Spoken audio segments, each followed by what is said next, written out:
വർക്കലയിൽ മദ്യലഹരിയിൽ യാത്രക്കാരൻ ട്രെയിനിൽ നിന്ന് തള്ളിയിട്ട പെൺകുട്ടിയുടെ ആരോഗ്യനില മാറ്റമില്ലാതെ തുടരുന്നു. തലയ്ക്കും നട്ടെല്ലിനും ഗുരുതരമായി പരിക്കേറ്റ പെൺകുട്ടി തിരുവനന്തപുരം മെഡിക്കൽ കോളേജ് ആശുപത്രിയിലെ തീവ്ര പരിചരണ വിഭാഗത്തിലാണ്. പ്രതി സുരേഷ് കുമാർ റിമാൻഡിലാണ്. സംഭവ സമയത്തെ CCTV ദൃശ്യങ്ങൾ ഇതിനിടെ പോലീസിന് ലഭിച്ചു. സുരേഷ് കുമാർ ശ്രീകുട്ടിയെ ചവിട്ടി തള്ളിയിടുന്നത് ഈ ദൃശ്യങ്ങളിൽ വ്യക്തമാണ്.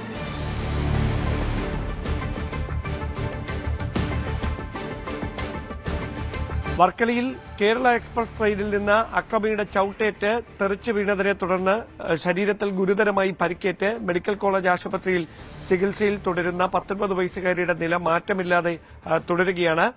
തീവ്ര പരിചരണ വിഭാഗത്തിൽ തന്നെയാണ് ഇപ്പോഴും പെൺകുട്ടി തുടരുന്നത്. ഡോക്ടർമാരുടെ കർശന നിരീക്ഷണത്തിലാണ് ഈ പെൺകുട്ടിയുള്ളത്. ബോധം വീണ്ടെടുത്തതുമായി ബന്ധപ്പെട്ട സ്ഥിരീകരണമൊന്നും മെഡിക്കൽ കോളേജ് ആശുപത്രി അധികൃതരുടെ ഭാഗത്ത് നിന്ന് ഇതുവരെ ഉണ്ടായിട്ടില്ല. പക്ഷേ ആരോഗ്യനില സ്റ്റേബിൾ ആണ് എന്ന് തന്നെയാണ് ആശുപത്രി സൂപ്രണ്ട് ഉൾപ്പെടെ ഇപ്പോൾ വ്യക്തമാക്കുന്നത്. അതായത് ഈ ആന്തരിക രക്തസ്രാവമാണ് ഒരു വെല്ലുവിളിയായി നിലനിന്നത്.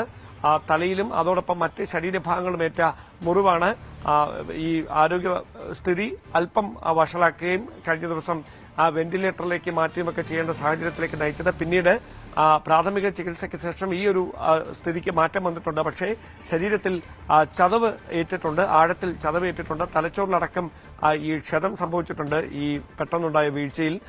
എന്തായാലും വൈകാതെ തന്നെ ആരോഗ്യനിലയിലൊരു നല്ല മാറ്റമുണ്ടാകുമെന്ന പ്രതീക്ഷയിലാണ് മെഡിക്കൽ കോളേജ് ആശുപത്രിയിലെ വിദഗ്ധ ഡോക്ടർമാർ അടങ്ങുന്ന മെഡിക്കൽ സംഘം. അതിനിടെ പ്രതി സുരേഷ് കുമാറിനെ കഴിഞ്ഞ ദിവസം റിമാൻഡ് ചെയ്തിരുന്നു. 2 ആഴ്ചത്തേക്കാണ് റിമാൻഡ് ചെയ്തിരിക്കുന്നത്. അടുത്ത ദിവസം തന്നെ ഇയാളെ കസ്റ്റഡിയിൽ വിട്ടുകിട്ടുന്നതിന് വേണ്ടി അപേക്ഷ സമർപ്പിക്കും. അതിനുശേഷമായിരിക്കും വർക്കലയിൽ ഉൾപ്പെടെ എത്തിച്ച് ഈ സംഭവ സ്ഥലത്തെത്തിച്ച് വിശദമായ തെളിവെടുപ്പ് ഉൾപ്പെടെ നടത്തുക.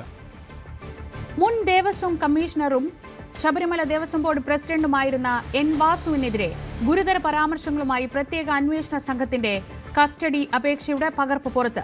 ശബരിമല കട്ടിളപ്പാളിയിൽ പതിച്ചിരുന്ന സ്വർണം പൊതിഞ്ഞ ചെമ്പുപാളികൾ എന്നത് ഒഴിവാക്കി ചെമ്പ് പാളികൾ എന്ന് മാത്രം എഴുതിയത് ദേവസ്വം കമ്മീഷണറായിരുന്ന 3-ാം പ്രതി വാസുവിന്റെ അറിവോടെയാണെന്നാണ് കസ്റ്റഡി അപേക്ഷയിൽ പറയുന്നത്. വാതിൽപ്പാളിയിലെ സ്വർണ്ണമോഷണ കേസിൽ ഉണ്ണികൃഷ്ണൻ പോറ്റിയെ കസ്റ്റഡിയിൽ വിട്ടുകിട്ടാൻ വേണ്ടി നടത്തിയ അപേക്ഷയിലാണ് ഗുരുതരമായ പരാമർശങ്ങൾ. ശബരിമലയിലെ വാതിൽപ്പാളിയിലെ 409 ഗ്രാം സ്വർണം മോഷണം പോയതുമായി ബന്ധപ്പെട്ട കേസിലാണ് കഴിഞ്ഞ ദിവസം പ്രത്യേക അന്വേഷണ സംഘം പത്തനംതിട്ട കോടതിയിൽ കസ്റ്റഡി അപേക്ഷ നൽകിയത്. ഉണ്ണികൃഷ്ണൻ പോറ്റിയെ വിശദമായി ചോദ്യം ചെയ്യലിന് വേണ്ടി വീണ്ടും കസ്റ്റഡിയിൽ വാങ്ങുന്നതിന്റെ ഭാഗമായിട്ടായിരുന്നു ഈ അപേക്ഷ നൽകിയത്.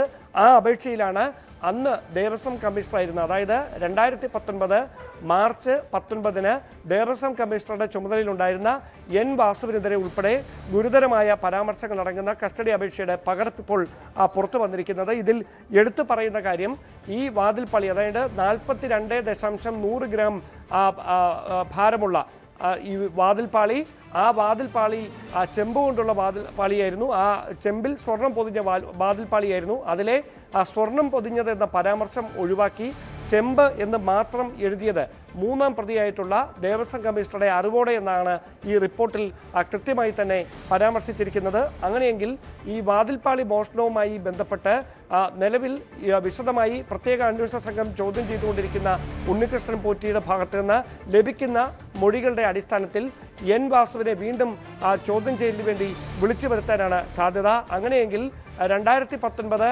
മാർച്ച് മാസം 19-ാം തീയതി ഇങ്ങനെയൊരു ഉത്തരവ് ഇട്ട N. വാസു 2019 മെയ് മാസത്തിലാണ് അവിടെ നിന്ന് ഇത് ഇളക്കി മാറ്റുന്ന തരത്തിലേക്ക്, അതായത് ഈ വാതിൽപ്പാളി ഇളക്കി മാറ്റി അത് സ്മാർട്ട് ക്രിയേഷൻസിന് കൈമാറുന്ന തരത്തിലേക്ക് കാര്യങ്ങൾ എത്തിയത്. അത് കൃത്യമായി അന്ന് ദേവസ്വം കമ്മീഷണറായിരുന്ന വാസുവിന്റെ അറിവോടെയാണ് എന്ന തരത്തിലുള്ള പരാമർശങ്ങളാണ് ഈ കസ്റ്റഡി അപേക്ഷയിൽ ഉൾക്കൊണ്ടിരിക്കുന്നത്. അങ്ങനെയെങ്കിൽ ഉണ്ണികൃഷ്ണൻ പോറ്റിയെ വിശദമായി ചോദ്യം ചെയ്യുന്നതിലൂടെ N. വാസുവിന് ഇതുമായി ബന്ധപ്പെട്ട് ഏതൊക്കെ തരത്തിലാണ് ബന്ധമുള്ളത് എന്ന് വ്യക്തമാകുമെന്ന നിഗമനത്തിലാണ് SIT.